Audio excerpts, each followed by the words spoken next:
اگر یک نفر به خاطر پابندی به یک حکم شرعی خجالت بکشه، بفهمه که مفهوم ایمان به الله را درست درک نکرده. به خاطر چی؟ به خاطری که ما در انجام حکم شرعی از الله اطاعت میکنیم. و چی کسی از الله که خوب حکم میکنه؟ از الله که کسی هست عادلانه و حکیمانه و عالمانه حکم بکنه؟ پس ما وقتی به حکم الله عمل میکنیم، به بهترین حکم موجود عمل میکنیم. الله تبارک و تعالی میگه افحکم الجاهلیت یبغون، این انسان ها آیا شما به دنبال حکم جاهلیت؟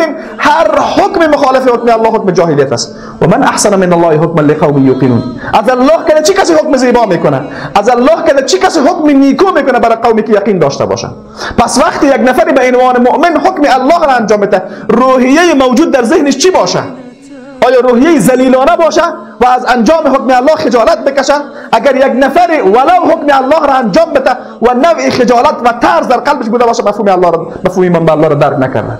مؤمن به انجام حکم الله عزتمند است و با افتخار از الله اطاعت میکنه و با افتخار از رسول الله صلی الله علیه و سلم اطاعت میکنه. با انجام حکم الله احساس عزتمندی در قلب خود میکنه، نه احساس ذلت.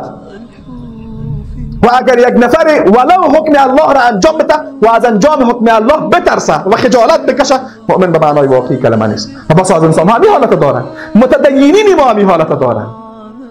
دیندار است مثلا بیش داره، گاهی وقتا دی از مردم با داشتن بیش خجالت نکشه بین مردم بره، احساس حقارت میکنه. این ذلت است و این ایمان نیست.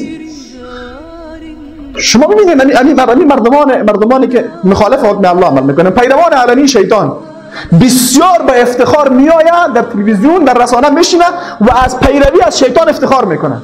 ما مؤمنیم در پیروی از الله افتخار نمیکنیم و خجالت میکشیم. حقیقتا میتونه همین ایمان بوده باشه؟ همین میتونه ایمان بوده باشه؟ و اصحاب رسول الله صلی الله علیه و سلم در خلاف از این روحیه داشتن، با کمال افتخار با حکم از احکام الله عمل میکنن. و اینمی عزتمندی و افتخار از کجا میدانستن؟ از این که مفهوم ایمان به الله را درک کرده بودن، الله را میشناختن. الله ذاتی است که کمال عدالت و کمال حکمت و کمال علم را دارد. پس حکم الله حکم عادلانه و حکیمانه هست و عالمانه هست و هر حکم خلاف حکم الله جاهلانه هست. پس کسی که به حکم الله عمل میکنه باید خجالت بکشه، یا کسی که حکم الله را نقض میکنه باید خجالت بکشه.